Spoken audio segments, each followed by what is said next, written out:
ہمیں بچانے والا کوئی نہیں ہے، ایک ذات ہے،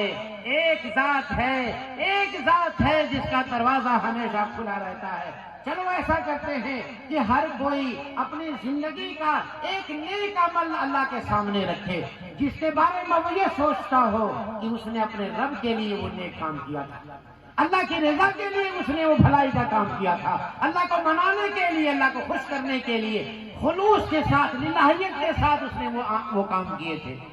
سب کہتے ہیں، طے کرتے ہیں، ہر ایک کرتا ہے۔ اس میں سے ایک ہے جو اپنے ماں باپ کا فرما بردار ہے۔ کتنے ایسے نالائق اولاد بھی ملیں گے میرے بھائیوں، مہینے بیت گئے والدین سے گفتگو نہیں کرتے، سال بیت گئے ہیں ماں باپ سے ناراض ہیں، باتیں نہیں کرتے، عید گزر گئی سلام نہیں کیا باپ سے۔ کہتے ہیں کہ وہ اپنے ماں باپ کے فرما بردار تھے، بکری کے چرواہے ہیں، بکریاں چرانے دور چلے گئے، اپنے ماں باپ کو سب سے پہلے دودھ پلاتے تھے، واپس آتے ہیں تو سو چکے ہیں، بچے رو رہے ہیں لیکن نہیں، ابو امی کو پہلے پلائیں گے، ابو امی کو پہلے پلائیں گے، اس کے بعد ہی بچوں کو پلائیں گے۔ یہ اس انتظار میں صبح ہو گئی، بچے بھوکے پیاسے سو گئے، نیند کھلتی ہے تو کہتے ہیں کہ ابو یہ دودھ پی لیجئے، امی اٹھیں یہ دودھ پی لیجئے۔ کہا اے اللہ، اگر یہ کام تیری رضا کے لیے ہم نے کیا تھا، اللہ اگر تیری خوشنودی کے لیے ہم نے کیا ہے، اللہ اگر تجھے منانے کے لیے کیا ہے تو اے بار الہ تو ہمیں اس پریشانی سے دور فرما دے۔ اللہ تعالیٰ نے اس پتھر میں پاؤں جما دیے، اللہ تعالیٰ نے اس پتھر میں چلنے کی طاقت پیدا فرما دی، وہ پتھر ٹل جاتا ہے۔ دوسرا بھی آتا ہے اسی طرح سے، اور اس نے ایک شخص کی مزدوری روک کر کے پالا ہوا تھا، اس نے کہا کہ وہ مزدور واپس آتا ہے زمانے کے بعد، اور میں نے اس کی مزدوری کو تجارت میں لگایا، پہاڑوں کی ایک وادی بھر گئی ہے۔ جب وہ مانگنے آتا ہے اپنی مزدوری، کہا یہ ساری چیزیں تیرے لیے ہیں، یہ سب تیری ہے، کہا مذاق مت کیا کرو، میری مزدوری تو بڑی معمولی تھی، کہا نہیں، یہ وہی مزدوری ہے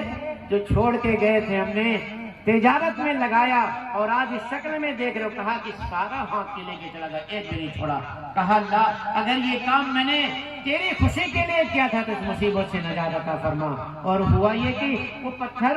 کھسک جاتا ہے لیکن اب بھی نہیں نکل سکتے، تیسرے کی باری ہے، اور وہ تیسرا شخص ہے گنہگار شخص ہے،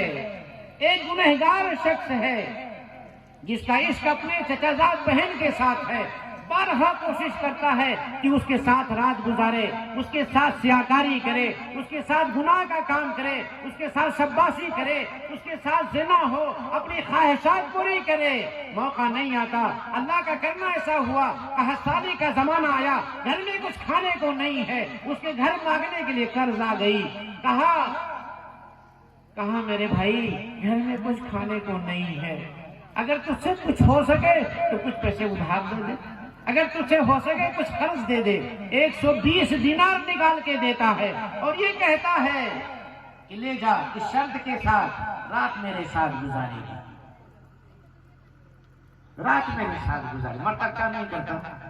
راضی ہو گئی، دروازہ بند ہے، رات کی تاریکی ہے، کوئی نہیں دیکھ رہا ہے، اللہ رب العالمین کی ذات دیکھ رہی ہے، اس کے فرشتے لکھنے کو تیار ہے، زمین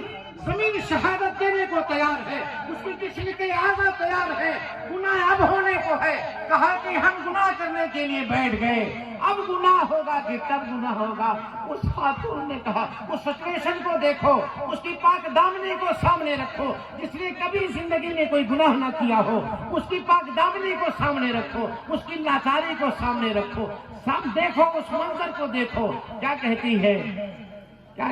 ہے پھر میرے بھائی اتق اللہ ولا تفض الخاتم الا بحقی، میرے بھائی اللہ کا خوف کھا، میرے پاس جو پونجی تھی وہ یہی تو تھی، یہی میری عزت ہی تو میری پونجی تھی، میری عزت ہی تو میری پونجی ہے، اللہ کے لیے حرام طریقے سے اللہ کے لیے اللہ کا خوف تھا۔ اتق اللہ ولا تفض الخاتم الا بحقی، وہ جوان کہتا ہے اس کی زبان سے یہ کلمہ نکلنا تھا، اس کی زبان سے یہ بات نکلنی تھی، کہ میں نے وہ گناہ چھوڑے،